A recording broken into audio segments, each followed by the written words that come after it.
શું ले जाओ। हाँ, नीचम इच्छा में खमासमनो वंदी उजामी जायसी की आय मथे मंगामे इच्छा कारण संदेश भगवान प्रसार करी वायना प्रसार करावसो। नमो हरियंताणं सिद्धाणं नमो हरियाणं नमो वज्राय नमो लोये सर्वसा एषु नमोकारो सर्वपापप्रणाशनो मंगलानं च सर्वेसिं परमं हवै मंगलम्।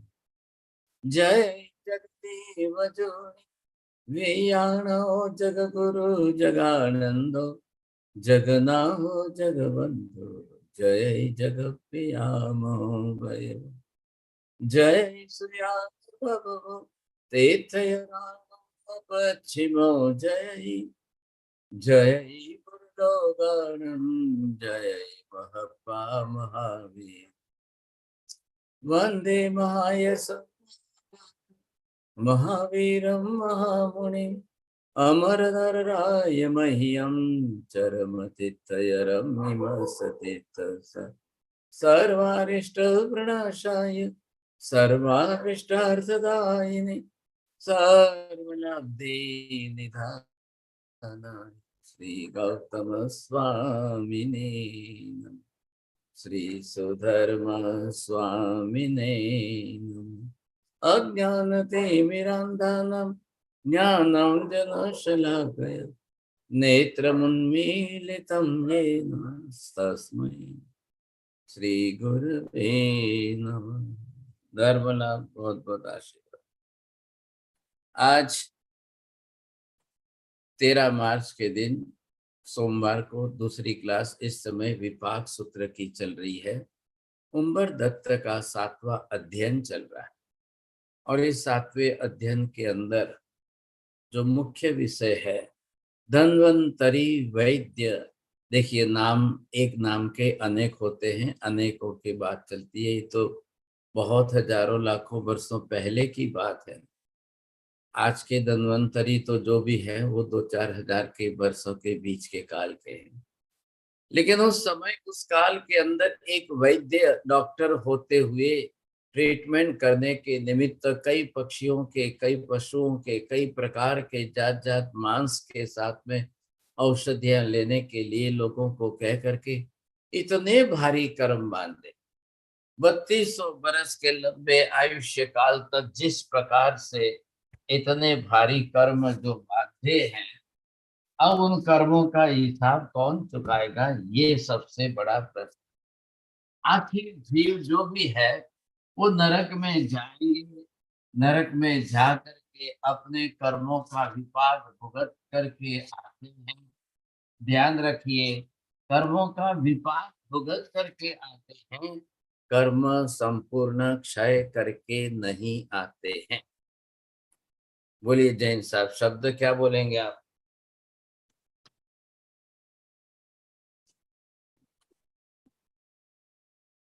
कर्मों का विपाक होता है, कर्म पूर्ण क्षय करके नहीं आते हैं जब कर्म एक उसमें जाते हैं। पहला लाइन तो वाक्य तो पूरा करना था ना, अधूरा क्यों था? कर्मों का विपाक भुगत करके आते कर्म जब उदय में आते हैं तो हाँ, जैसे उदय, ही कर्म भुगतेंगे साहब वहां की सजा। हाँ, अब वहां एक भुगत के कर्म फिर कर्म वहां पर होता है कोड़ा कोड़ी सागरोपम का, और आयुष्य वहां पर है साधा सगरोपम। सा सागरोपम का। उतना आयुष्य भुगतने के बाद अब वापिस उनको आना तो यहाँ पर ही है साहब। देखिए, नरक गति की स्वकाय स्थिति एक ही भव की होती है। इसके कारण किसी भी नरक में जाओ, 7 नरक में से किसी भी नरक में जाओ, एक जन्म पूरा करके वहां से निकलना अनिवार्य है। बोलिए सीमा बहन जी, ये सेंटेंस बोलेंगे? नरक की स्वकाय की स्थिति एक ही है। किसी भी जीव को नरक की गति पूर्ण होने के बाद दूसरी गति में जाना अनिवार्य है। नरक में से निकल करके जैसे ही ऊपर आएंगे तो या तो तिर्यंच और या मनुष्य, 2 के सिवाय तीसरा विकल्प ही नहीं है। नरक वाला जीव दोबारा वापस तुरंत नारकी नहीं बनेगा, नरक में नहीं जाएगा, देवगति में जाने का सवाल खड़ा ही नहीं होता है। तो फिर बचा क्या? दो ही गति बची है। इन दो के अंदर निश्चित रूप से तिर्यंच या मनुष्य, इसमें 100 में से 70-80% जीव तिर्यंच गति में जाते हैं, 10-20% जो कुछ जो है मनुष्य गति में आते हैं। पूर्व का पुण्य थोड़ा बहुत हो और मान लो कि मनुष्य में आ भी जाए, या पाप कर्म के भारी उदय को भुगतने के लिए भी उनको वैसे भव धारण करना ही पड़े। ये धन्वंतरी का जीव जो नरक में यहाँ पर गया, छठी नरक के अंदर, और यहाँ जाकर के इसने 22 सागरोपम तक का लंबा आयुष्य काल उसने भुगता है। अब इतने लंबे काल तक वहां पर रह करके इस जीव ने जिस तरह से अपना काल बिताया है, लेकिन नरक में कर्म क्षय नहीं होता है। ध्यान दीजिए, नरक में कर्म क्षय होने का एक ही विकल्प बचता है कि कर्म की टाइम लिमिट पूरी हो जाए। तो बात अलग चीज है। जिस कर्म के कारण नरक गति में जीव गया है, उस कर्म की टाइम लिमिट अगर समाप्त हो जाती है तो वो कर्म वहां समाप्त हो जाता है। लेकिन उसने कोई धर्म विशेष करके नरक में कर्म का क्षय निर्जरा की नहीं है। नरक में धर्म है ही, न कोई आंबिल उपवास है, न कोई स्वाध्याय ध्यान है, न कुछ है, सब देखने। अब वो निर्जरा करे तो किससे करे, कैसे करे? वैक्रिय शरीरधारी के लिए तप तपस्या अम्बिल उपवास एकाष्टाभ्यासना कुछ भी तपस्या होती ही नहीं है। बोलिए विभा बहन, क्या बोलेंगे? वैक्रिय शरीर वाले जीव को तप तपश्चर्या आंबिल उपवास वगैरह क्रियाएं होती ही नहीं है। तपस्या नहीं होती है, उनको निर्जरा करनी ही नहीं है वहां। तो अब क्या करेंगे साहब? लेकिन अब जिस कर्म को लेकर के आया है, और इधर टाइम लिमिट उसकी 22 सागरोपम की है, और 22 सागरोपम के बीच में अगर उसका कर्म की टाइम लिमिट पूरी हो जाती है तो फिर वो कर्म समाप्त तो हो जाएगा, उसमें कोई दो राय नहीं है। जिस कर्म की लेकर आए, ये तो जो है नरक गति उपार्जन करके जो आया है वो कर्म अलग है, ये गति नाम कर्म है, आयुष्य नाम कर्म अलग है, दूसरे दूसरे सब कर्म अलग है। जिस कर्म के कारण कसाय मोहनीय के कारण आया है तो इतना जल्दी तो नहीं होगा। लेकिन कोई दूसरी बार नरक में आया है, कोई चौथी बार नरक में आया है, कोई 10वीं बार नरक में आया है, कोई 20वीं बार नरक में आया है। तो जब 10वीं बार 20वीं बार जो आया है, उस समय उसके पास उस कर्म की काल अवधि टाइम लिमिट बची कितनी है, और आयुष्य है ये वहां का।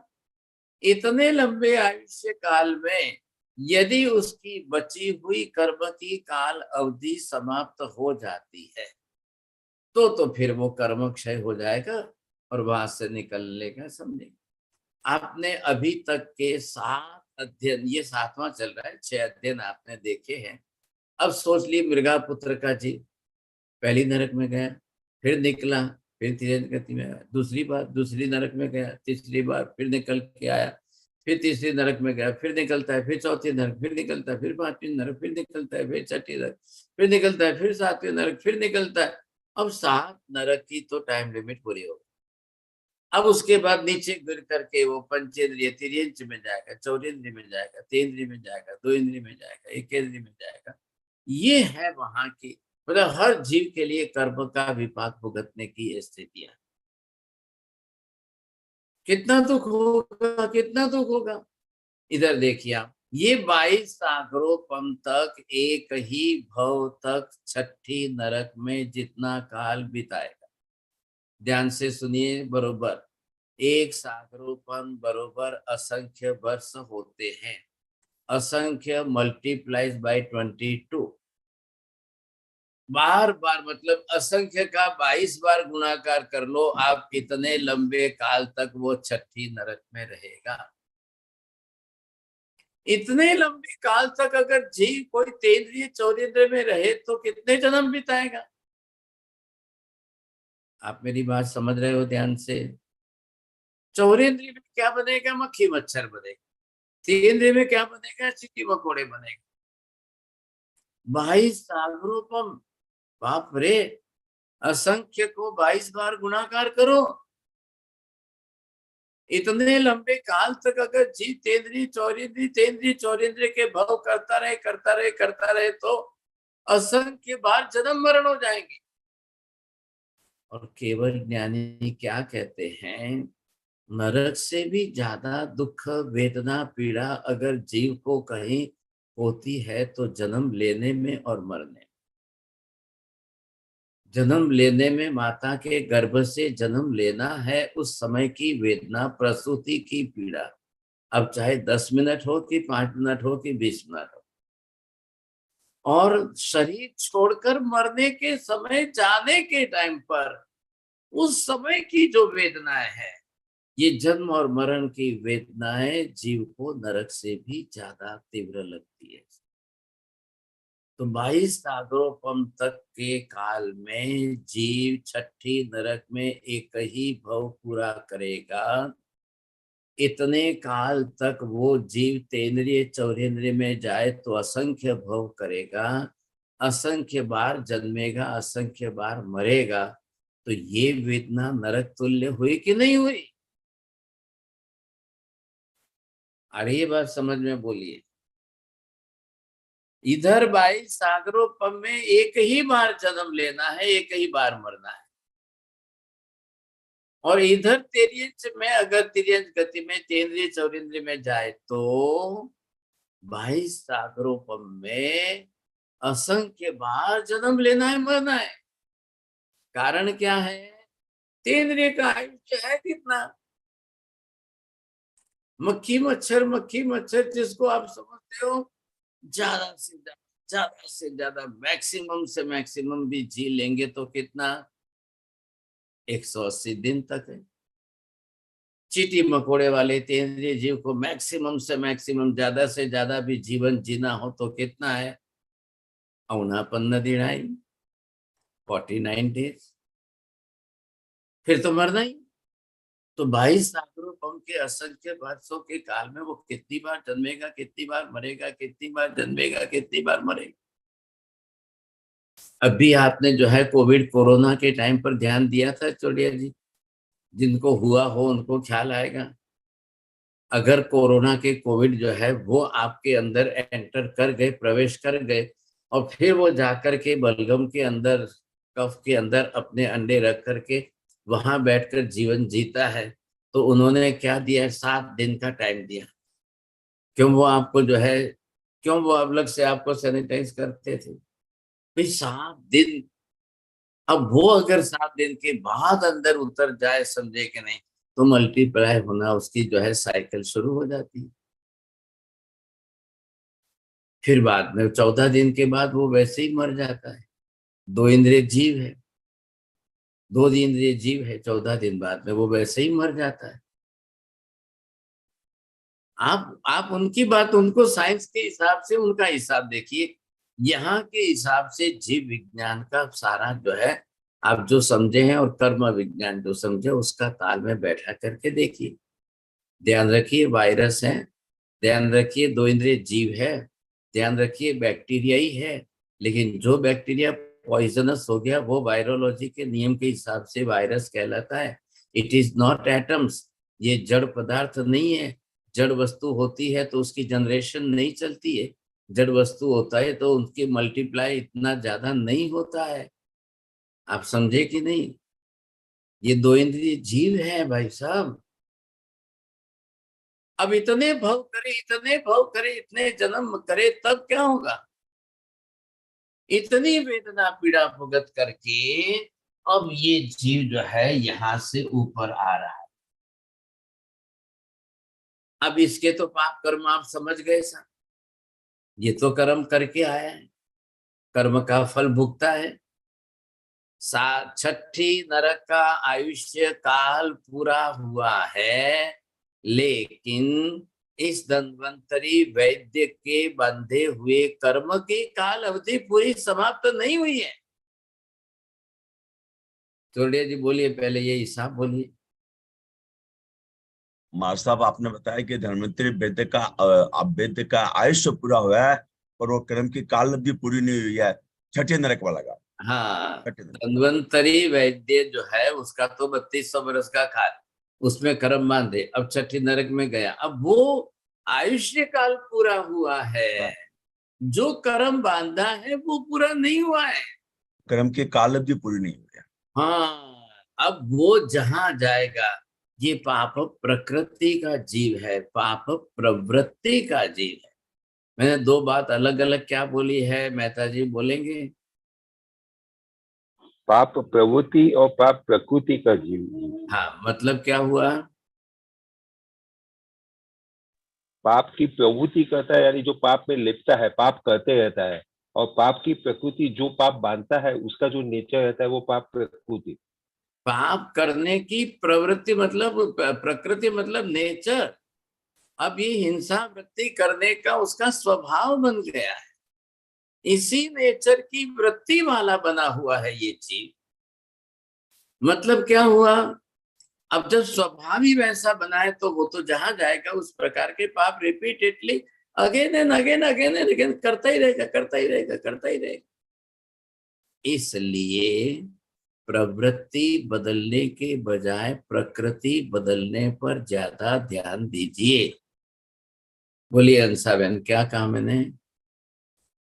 इसीलिए प्रवृत्ति बदलने से पहले प्रकृति को बदलिए। आ गई ना बात ध्यान में? भाई प्रवृत्ति तो आप बदल दोगे, प्रवृत्ति बाय प्रेशर भी बदल दोगे, किसी के प्रेशर से, किसी के कहने से, टाइम बिंग भी आप प्रवृत्ति बदल दोगे। जैसे श्रेणिक राजा ने काल शौकरी को कुएं में उतार दिया, अब जितना टाइम कुएं में रखा उतनी देर तक उसकी दूसरे बाहर के जीवों को मारने की प्रवृत्ति बंद हुई, but already it is fixed in his own nature, blood में है उसकी प्रकृति। ये तो हमारी बाहर की भाषा हो गई, हम बोलते हैं ब्लड में, लेकिन ये उसके कर्म की प्रकृति बनी हुई है। तो उसने कुएं के अंदर मिट्टी की पाली लेकर, पाली से मिट्टी लेकर के ऐसा ऐसा करके उसने ये पाड़ा, ये पाड़ा, ये पाड़ा, ये एक मारा, ये दो मारा, ये तीन मारा, ये चार मारा। मैं जैसे बाहर जो है वो लेकर के करवट लेकर के मारता था, वैसे तो उसने तो 500 पाड़े पूरे गिन करके पूरे मारे। अब श्रेणिक राजा ने तो महावीर को कहा कि भगवान, आपके वचन के अनुसार मैंने काल शौकरी कसाई को कुएं में उतार दिया है, एक दिन के लिए उसको जो है वहां रखा है, हे भगवान, अब तो उसने तो एक भी पाड़ा नहीं मारा, एक भी पैसा नहीं मारा, कोई मारा ही नहीं किसी जीव को, जब कुएं में है तो क्या करेगा? महावीर कह रहे हैं, हे श्रेणी, आप उसको अभय दान देकर बाहर निकाल करके पूछो वो अपनी अंतरात्मा से क्या जवाब देता है, सुनो।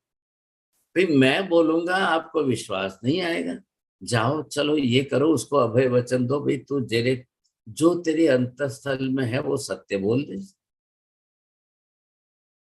परिणाम ये आया कि जब कल शौकरी कसाई को कुएं में से बाहर निकाला गया, और जिस समय श्रेणिक राजा ने पूछा, भैया आज तो यहाँ कुएं के अंदर तो कोई पाड़ा वाड़ा था ही नहीं, तो किसको मारा, क्या नहीं? तब उसने कहा मुझे अभय दान दीजिए।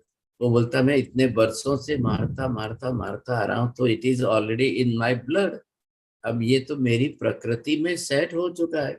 मैंने कुएं के अंदर पाली से मिट्टी ली, ऐसे ऐसे करके पाड़ा बनाया, ऐसे ऐसे करके दो टुकड़े किए, मैंने तो 500 गिन के पूरे मारे। तब श्रेणिक परेशान हो गया, उन्होंने कान पकड़ा, महावीर के पास गए, भगवंत आपकी हकीकत में आपकी एक एक अक्षर बात इतनी सही, अब इस जीव की प्रवृत्ति मैंने रोकी है, लेकिन प्रकृति मैं बदल नहीं पाया हूं।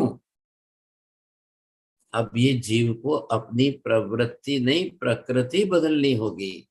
हाँ जी, थोड़ा ध्यान से सुनना। हमको जो व्रत नियम पचखान जो दिए हैं वो हमारी प्रवृत्ति रोकने के हैं, पर how to change the nature.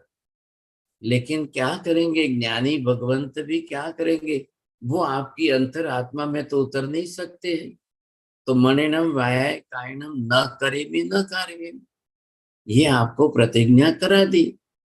चलो भाई साहब, मन से वचन से काया से सावज्जम जोगम पच्चक खामी, मैं सावध्य जीवों की हिंसा नहीं करूंगा। तो ये करने की जो प्रवृत्ति है वो आपने जरूर रोकी है। कहाँ तक रोकी है? जाव नियमम पज्जुवासामि, जाव पोसहम पज्जुवासामि। आपने टाइम बिंग जाव नियमम 48 मिनट के लिए रोका, जाव पोसम चलो भाई आधा दिन या एक दिन के लिए रोका। हमने साधु ने वही व्रत लेते समय हमारी टाइम लिमिट क्या बोली?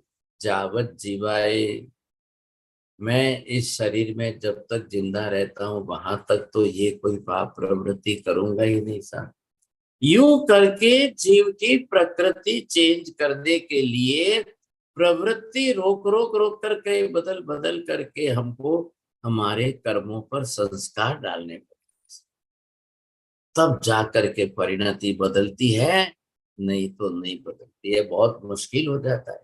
चलिए अब ये जीव कहाँ से, अब छठी नरक में से निकल इसको ऊपर आना है। ये तो नियम हमने समझ लिया, परमानेंट नियम सबके लिए एक ही है, सब हर एक के लिए। अब ये ऊपर आएगा सब। अब ये पाप प्रवृत्ति वाला जीव है, किस घराने में जाएगा, किस घर में जाएगा, कैसे घर में जाएगा, किस कुल में जाएगा, किस वंश में जाएगा, कहाँ पैदा होगा, क्या होगा।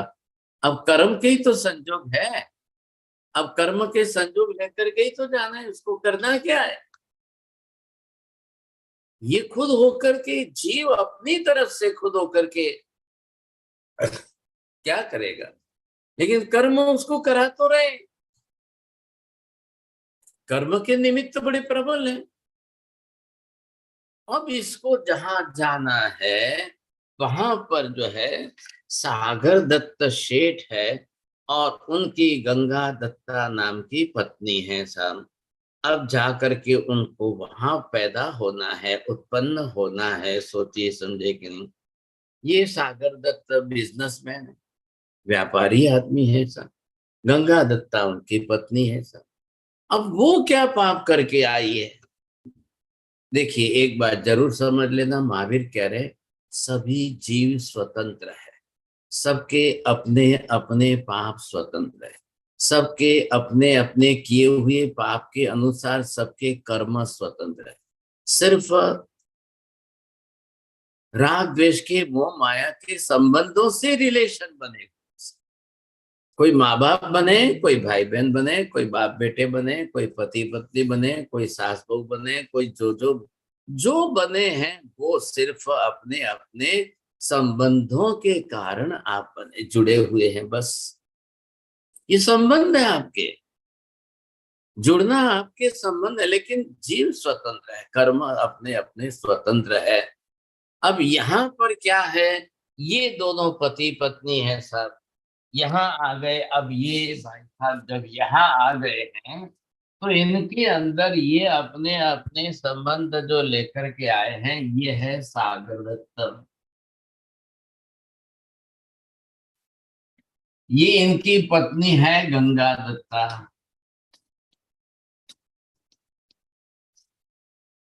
अब ये दंपत्ति है, पति पत्नी है, इनके क्या कर्म है भाई साहब? इनके कर्म कैसे हैं, इनके कर्म क्या है? इनके जो कर्म जिस प्रकार के हो, इनके कोई संतान जो है जिंदी पैदा ही नहीं होती। संतान तो होती है लेकिन मर के मृत्यु से पैदा होती है, गर्भ में ही मृत्यु हो रही, मरी हुई संतान पैदा हो रही। अब वो मान लो 9.5 महीने पूरे करे और अंत में मर जाए, डिलीवरी में मरे वो एक बात अलग हो गई, लेकिन अब डिलीवरी के पहले ही मरे और मरे हुए पैदा हो गए, या पैदा होते ही मरे, तो इसको गंगा दत्ता को तो इसको तो 9.5 महीने की दुख वेदना पीड़ा तो भुगतनी है। अच्छा, ऐसा 1 बार 2 बार 3 बार 4 5 बार, अब बार बार ऐसा क्यों होता रहता है? बार बार क्यों ऐसा होता रहता है? ये तो आप जो लेडीज लोग हैं वो आज भी आप समझ सकती हो। आज भी मिस कैरेज के केस जो है लाखों की संख्या में होते हैं। देखिए, abortion is a different thing. Abortion में मरा नहीं है, मारा जाता है।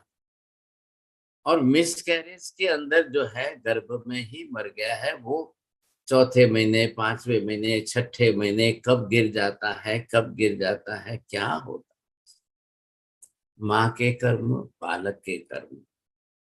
अब 5वें 6ठे महीने गिरने वाला तो बचने वाला ही नहीं है, वो तो जिंदा रहने वाला ही नहीं है। मैक्सिमम से मैक्सिमम, ज्यादा से ज्यादा 7वें महीने जन्म लेने वाले, फिर उनको 2 महीने इंक्यूबेटर के अंदर रख करके कैसे भी करके जिंदा रखने का प्रयास किया जाए। उसमें भी 50% भी सक्सेस रेट नहीं है, क्योंकि अब जो जो कार्य बालक को गर्भ में पूरे करना है, जो अंग रचना, शरीर रचना जो गर्भ काल के अंदर पूरी होनी चाहिए, वो नहीं हुई, तो इन्होंने आर्टिफिशियल गर्भ काल की तरह से ही बना लिया है। ऐसा वो जो बनाया है इंक्यूबेटर है, लेकिन लाके तो माँ का ही दूध देना पड़ेगा, तभी वो जिंदे रह सकेंगे, तो रह सकेंगे, नहीं तो संभावना। अब इन सब परिस्थितियों में से ऐसी स्थिति में यहाँ पर लिखा है विपाक सूत्र में, ये बार बार इनके मरे हुए बच्चे पैदा क्यों होते हैं? अभी पहले इधर देखिए, धन्वंतरी के जीव को एक साइड में रखिए, पहले ये जीव दो, इनका कर्म क्या है? इनके गर्भ में इसको भी आना है। अरे ये बात समझ में? अब ये आएगा और ये भी मरा हुआ ही पैदा हो जाएगा, तो क्या 8 महीने 7 महीने 6 महीने में इसका कर्म पूरा हो गया क्या? ऐसा नहीं है। आप कभी भी ये गलती मत करना। आयुष्य को समाप्त होते समझ करके बाकी के सब कर्मों का हिसाब समाप्त हो गया, पूरा हो गया, ये गलती मत करना। हाँ जी, बोलिए सीमा बहन जी, ये बड़े दूसरे सीमा बहन जी। चलिए, नहीं बोलिए शीतल बहन। आयुष्य कर्म समाप्त हो गया तो इसका मतलब ये नहीं होता कि बाकी के कर्म भी समाप्त हो गए। हाँ, ये गलती मत करना। लोग 90% यही गलती कर, और इस सोच से सुसाइड कर। आप समझिएगा, इस सोच से सुसाइड का मतलब क्या? मैं मर जाऊंगा ना तो मेरे सब दुख समाप्त हो जाएंगे, मैं मर जाऊंगा, मैं ऊपर से गिरूंगा, मैं ऐसा करूंगा, मैं मर जाऊंगा, मेरे सब दुख तकलीफ सब सब सब सब सब खत्म हो जाएंगे, बस कुछ भी नहीं बचेगा, कोई दुख का नाम निशान नहीं बचेगा। अरे भाई साहब, मरने का टाइम 1 मिनट का होता है, आधी मिनट का होता है, लेकिन तुरंत जा करके आपको जिस गति में जाओगे, जन्म लोगे, जीवन जियोगे, वही कर्म आपका कंटिन्यू चलेगा। 7 कर्म बाकी है, 7। ये तो खाली आयुष्य ही तो समाप्त हुआ है, लेकिन मात्र आयुष्य के समाप्त होने से 7 कर्म दूसरे सभी समाप्त नहीं हो रहे हैं। मान लो कि वो मनुष्य गति में जन्मे, मान लो कि वो तिर्यंच गति में जन्मे, मान लो कि वो जहां जाकर पैदा हो, अब उसके ये 7 कर्म कंटिन्यू चलेंगे। बस यही तो देखिए, आप सब लोग बड़े भाग्यशाली हो, बड़े सौभाग्यशाली हो, इतनी गहराई से आपने कर्म सिद्धांत समझा है, इतनी गहराई से कर्म के सिद्धांतों को, तत्वों को आपने बड़ी अच्छी तरह से समझा है। इसलिए आपको कोई अगर सुसाइड करने वाला मिले, किसी के बारे में जानो, मेहरबानी करके उसको कर्म के सिद्धांत समझा दो। भैया तुम मरोगे, तुम मृत्यु जो है आप जानबूझकर मरोगे, ठीक है, चलो चलो तुम्हारे हिसाब से मृत्यु आ गई और सब लेकिन ध्यान रखना, एक भी कर्म समाप्त नहीं होगा। सातों कर्म तुम्हारे पीछे खड़े के खड़े हैं। तुम जहां जाकर पैर रखोगे ये कर्म तुम्हारे साथ में। मान लो, सुनिए जरा ध्यान से, मान लो कि वो देव गति में गया, देव बन गया। सुनिए, देव गति में मनुष्य की तरह से 9.5 महीने का गर्भकाल प्रेगनेंसी पीरियड नहीं होता है। वहां देव गति में ओनली फॉर 48 मिनट का ही प्रेगनेंसी पीरियड है। 48 मिनट ही है। उन 50वें मिनट में जन्म लेते ही वो दौड़ेगा, भागेगा, कूदेगा, और उस समय ये कर्म साथ में आएंगे। तो क्या फर्क पड़ा भाई साहब? 48 मिनट के लिए आपने सुसाइड की, क्या फायदा हुआ? ओनली फॉर 48 मिनट तुमने ये की। अरे इतने तो तुम जो है नींद की गोली लेकर सोते तो 6-8 घंटे तो नींद में बीत जाते तुम्हारे। स्लीपिंग टैबलेट, हालांकि आजकल तो स्लीपिंग टैबलेट भी लेकर के सुसाइड करते, ये भी एक कमाल की बात। एक साथ में 10-20 गोलियां खा करके अब मरना ही है उनको ना, तकलीफ ये है, सुसाइड करने का ठान लेते हैं, फिर एक साथ में 10-20 गोलियां खा लेते हैं, फिर मरते। अरे भाई तुम 48 मिनट के लिए सुसाइड क्यों कर रहे हो? ये दुख तुम्हारा उतना ही आएगा, कंटिन्यू रहने वाला है। यहाँ तुम्हारे से इतने दुख सहन नहीं होते, इसीलिए तो सुसाइड कर रहे हो ना। ये सहन नहीं हो रहा है ना, इतने दुख, इतने दुख, इतने दुख, इतने दुख तुम्हारे से सहन नहीं हो रहा है, इसके लिए तुम सुसाइड कर रहे हो। मैं क्या बताऊं चोरडिया जी, इतना दुख होता है, इतना दुख होता है जब ये रिजल्ट आते हैं ना, एसएससी के और 9th के 10th के रिजल्ट आते हैं, बस वो पीरियड जो है हजारों की संख्या में बच्चे सुसाइड कर। ये आज की तारीख में हिंदुस्तान में ये अंक संख्या अब 7,000 10,000 तक पहुंच चुकी है। अब क्या बताना, बोलिए साहब। छोटी छोटी बातों में सुसाइड कर रहे हैं, छोटी छोटी बातों में। अब ऐसी परिस्थिति के अंदर मान लेते हैं कि आप देवगति में चले जाओ। अच्छा, देवगति के अंदर चले जाओ, लेकिन आपको ये मालूम है देवगति के अंदर एक जात है व्यंतर की। ये तो अभी हम जीव विज्ञान में पढ़ेंगे तब भवनपति, व्यंतर, ज्योतिष का वैमानिक 4 निकाय के देवों का विषय आएगा। अब भवनपति और व्यंतर, व्यंतर के अंदर जो है 26 प्रकार आए। 8 व्यंतर, 8 वाण व्यंतर, 10 तिर्यक द्रव्यक करके 26 प्रकार आएंगे। अब आपको क्या बताऊं मैं, जब जाएंगे तब उसमें भूत, प्रेत, व्यंतर, डाकिन, शाकिन सब प्रकार हैं। अब वो 48 मिनट में जाकर के वहां भूत प्रेत बन करके भटकने वाला है। अब वहां जब जाएगा ये कर्म तो आएंगे। आपने कौन सा शरीर लिया, आप किस गति में गए, आपने कितना आयुष्य लिया है, किसी से मतलब नहीं है। मोहनीय कर्म, ज्ञानावरणीय कर्म, दर्शनावरणीय कर्म, अंतराय कर्म, ये सारे सातों कर्म बड़ी बड़ी टाइम लिमिट के जो बनते हुए वो तो हाजिर हो जाएंगे। 48 मिनट गर्भकाल में भी हाजिर होंगे। उन 50वीं मिनट से 50वीं मिनट से आपकी वेदना, पीड़ा, तकलीफ, दुख, ये वो सारी चीजें जब सामने आएगी। और दूसरी बात जरा ध्यान रखना, सबको ध्यान रखने के लिए बोल रहा हूँ चोरडिया जी, याद भी रख लेना। और साथ में जाओगे तो यहाँ बोलना कि अरुण विजय महाराज ने कहा था।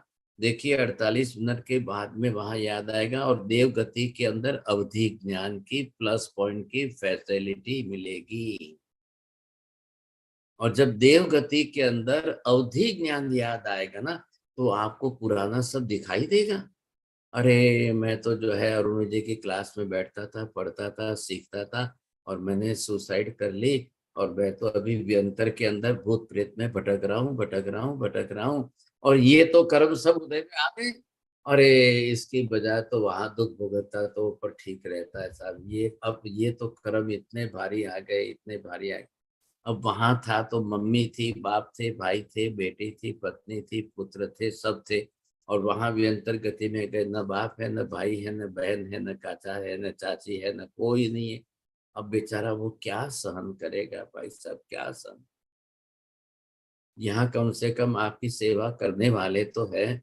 ये आपको चौड़िया जी, एक डिग्री टेम्परेचर आ गया तो श्रीमती जी आपकी दिन भर सेवा करती है। अब वहां व्यंतर भूत प्रेत में जाओगे, भटकते भटकते भटकते परेशान हो जाओगे। अब वहां कोई सेवा करने वाला नहीं है, कोई कुछ भी नहीं है। क्या करोगे, भटकते रहोगे, भटकते। और आप अकेले नहीं हो भाई साहब, भूत प्रेत व्यंतर के अंदर लाखों करोड़ों है, करोड़ों। अब मैं तो आपके समझ में आए इसलिए करोड़ों का फिगर बोलता हूँ। अब मनुष्यों की संख्या से तो देवगति के अंदर असंख्य की संख्या है। क्या करेंगे वहां, क्या करेंगे। और एक बात कह दूं भाई साहब, और याद रख लेना, देवगति में सुसाइड नहीं होती है। यहाँ तो फिर भी कर लोगे, वहां नहीं होगी। यहाँ हमारे यहाँ पर 9.5 महीने लगते हैं, वहां 48 मिनट लगती है। हमारा जो आयुष्य है ना, 2 घड़ी का, जन्म के बाद 2 घड़ी, वहां 10,000 बरस से कम तो आप जी नहीं सकते हो। ये ब्रो भाई साहब, लिख लो, लिख लो, लिखते ले जाते टाइम याद रखना, चिट्ठी लेकर साथ में जाना। 10,000 बरस से कम तो वहां तुम जी नहीं सकते। अब क्या सुसाइड करोगे वहां, कैसे करोगे सुसाइड। अब वो बेचारा भूत प्रेत व्यंतर में भटकता रहेगा, भटकता रहेगा, भटकता रहेगा। मैं इसलिए आपसे निवेदन करता हूँ, ये कर्म शास्त्र जो है ना, it is the living knowledge, एक लाइव नॉलेज। आप लोग जानिए, समझिए, सीखिए, पढ़िए, और मेहरबानी करके इसका सदुपयोग किसी को बचाने में करिए। दुनिया के अंदर लाखों लोग सुसाइड कर रहे हैं, हर साल करते हैं, हर साल करते हैं। अब क्या करें, उनको नॉलेज है नहीं, कर्म शास्त्र का कोई ज्ञान नहीं है सब, और अपने सब भौतिक कारणों को लेकर के बैठे हैं, और दुख सहन नहीं होता है। तकलीफ ये है कि थोड़ा सा भी दुख किसी को सहन नहीं होता, और फिर अंदर कसाय पड़े, अहंकार पड़े, मैं क्यों सहन करूं, सब मैं ही क्यों सहन करूं, सब मैं ही क्यों सहन करूं। अरे मैं कोई कम हूं क्या, मैं ईंट का जवाब पत्थर से दे सकता हूं। अरे भाई साहब, ये सब छोड़िए, थोड़ा सा सहन करने में आपका नुकसान नहीं है। हमको किसी को ईंट का जवाब पत्थर से नहीं देना है, कुछ भी जरूर नहीं है किसी को। हम किसी को जितनी सजा देंगे ना, हमारे से 1000 गुनी सजा तो कर्म दे ही रहा है। आप क्या देने वाले हो, आप क्या सजा दोगे बताओ। ये यहाँ की जेलों की सजा है ही कितनी।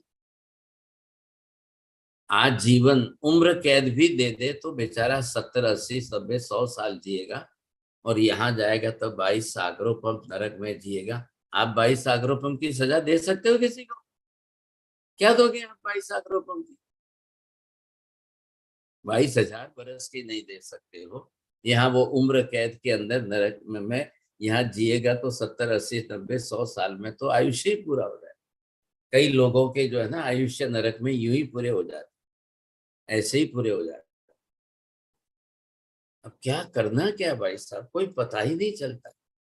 ये विभा बहन जी, आपके दिल्ली में अभी अभी जिनको पकड़ा है और जेल में डाला है, समझे कि अब शराब के अंदर अरबों खरबों कमा लिए। क्या बोलना, कुछ समझ में ही नहीं आ रहा है। लोगों को शराब पिलाना है, उसमें इनको बीच में खाना है। अब क्या, कुछ समझ में ही नहीं आ रहा है। कोई हिसाब तो समझना ही नहीं किसी को। क्या पाप पुण्य होता है, क्या होता है, किसी को कुछ भी नहीं देखना है।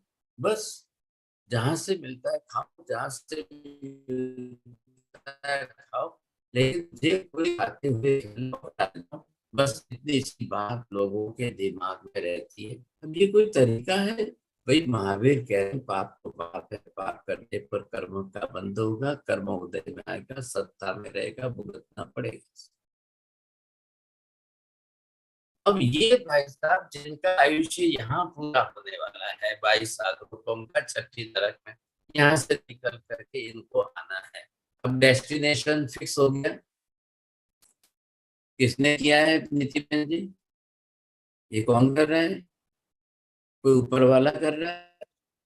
नहीं महाराज, अपने अपने कर्मानुसार।